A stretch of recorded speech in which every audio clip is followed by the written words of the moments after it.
Bonjour, je suis Mathieu Cessé, journaliste depuis plus de 15 ans, spécialisé dans les domaines de l'emploi, du management et de la création d'entreprise.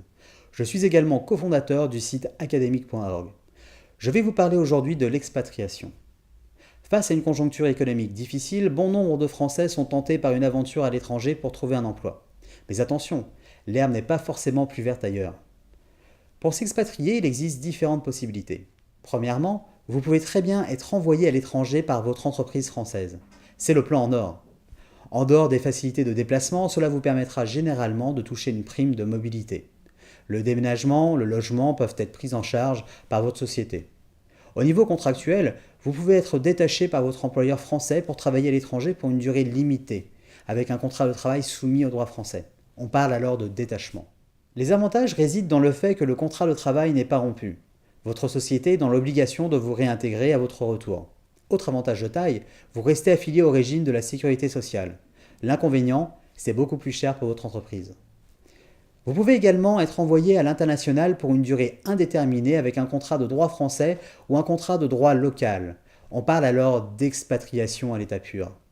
Si vous restez sous un contrat de droit français, le CDI d'origine est alors suspendu et reprend au retour du salarié. Attention, l'expatriation fait perdre le bénéfice du régime français de protection sociale. À noter, le contrat local n'offre aucune garantie de réemploi au retour. Le deuxième grand mode d'expatriation est celui de l'indépendant. Vous pouvez très bien rechercher un emploi seul depuis la France. Pour cela, renseignez-vous sur les habitudes de recrutement des pays où vous comptez postuler. On a par exemple l'habitude de dire qu'un CV anglais ne ressemble pas du tout au CV français. À ce sujet, vous pouvez opter en Europe pour le CV Europass. Cet outil est mis gratuitement à disposition des citoyens de l'Union européenne et permet de candidater partout en Europe. Bon à savoir, la Maison des Français de l'étranger peut vous aider là aussi gratuitement.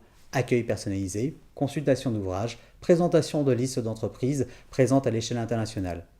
Renseignez-vous également auprès de Pôle emploi international qui organise régulièrement des ateliers par thème. Si vous cherchez à vous expatrier en tant qu'indépendant, vous pouvez enfin consulter différentes sources d'informations et des services de petites annonces. Monster, Career Builder, Michael Page, Emploi Expat, là encore Pôle emploi international. Et j'en passe.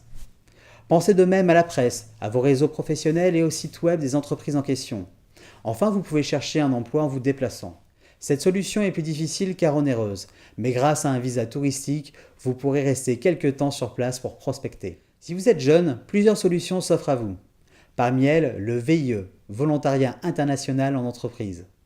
Réservé aux 18-28 ans, le VIE permet de mener un projet professionnel à l'étranger tout en bénéficiant d'un statut public protecteur. Les missions durent de 6 à 24 mois et sont renouvelables une fois. Les volontaires sont placés sous la tutelle de l'ambassade de France du pays d'accueil. Cette formule est dédiée aux étudiants, jeunes diplômés ou chercheurs d'emploi. Afin d'accéder aux offres, connectez-vous au site cvweb.com. J'aimerais conclure ce micro-cours par quelques conseils de bon sens. Comme je vous le disais en préambule, l'herbe n'est pas forcément plus verte chez le voisin. Il convient que vous preniez le temps pour vous engager dans cette aventure avec tous les tenants et les aboutissants. Vous êtes en couple ou marié? Vous devez également penser à la situation de votre conjoint. Vous avez des enfants? Êtes-vous prêt à les élever dans une autre culture, loin de leur pays d'origine? Vous ne vous êtes jamais expatrié? Attention au mal du pays, éventuellement à la barrière culturelle ou à celle de la langue. Dernier conseil, pensez déjà au retour. S'il est difficile de partir à l'étranger, l'expérience montre que le retour au pays est tout aussi compliqué. Il faut alors se réadapter à la culture et à l'économie française tout en supportant les petits défauts de notre pays qui vous auront peut-être fait partir. Quoi qu'il en soit, l'expatriation est une aventure très enrichissante. Elle pourra par ailleurs considérablement enrichir votre expérience et votre CV. Mais encore une fois, avant de vous lancer, réfléchissez. Bonne chance à tous!